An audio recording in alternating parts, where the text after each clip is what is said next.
Varangaon factory खुनाने हादरली. 48 वर्ष सुपरवायझरचा खून. वरणगाव. खानदेश लाईव्ह न्यूज प्रतिनिधी.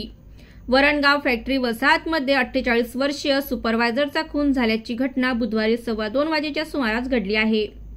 याबाबत सविस्तर वृत्तांत असे की वरणगाव आयुध निर्माणी वसाहतमध्ये क्वार्टर नंबर 44 टाईप 3 मध्ये प्रदीप जयसिंग इंगळे हे फॅक्टरी सुपरवायझर पदावर नोकरीवर राहत होते. नेहमीप्रमाणे ते ड्युटीवर गेले होते. दुपारी ते जेवणासाठी घरी आले असता त्यांचा लाकडी बॅटने व इतर वस्तूने मारून खून करण्यात आला आहे.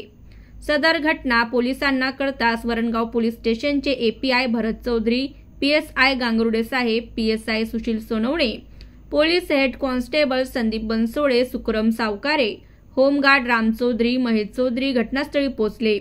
घटनास्थळी सुरक्षा विभाग कर्मचारी व व्यवस्था अधिकारी यांनी सुद्धा भेटी दिल्या असून फॉरेन्सिक लॅबतर्फे तपासणी करण्यात येणार आहे. सदर घटना कोणत्या कारणाने घडली अद्याप समजू शकले नसून संशयित म्हणून 2 व्यक्तींना पोलीस स्टेशनकडून ताब्यात घेण्यात आले आहे. मयत प्रदीप इंगळे यांच्या पत्नीचे न्यायालयात वाद असून पत्नीला खावटी सुरू आहे. त्याला एक मुलगा आहे पण त्यांच्यासोबत तो राहत नाही. ते एकटेच घरात राहत असून मुक्ताईनगर येथील रहिवासी आहेत. तसेच त्यांची उसंदा येथे शेती पण आहे.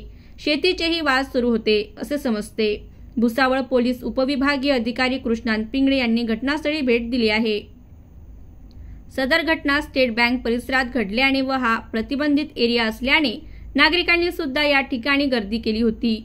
मयत प्रदीप यांच्या डोक्यावर व छातीवर वार केल्याचे समजते.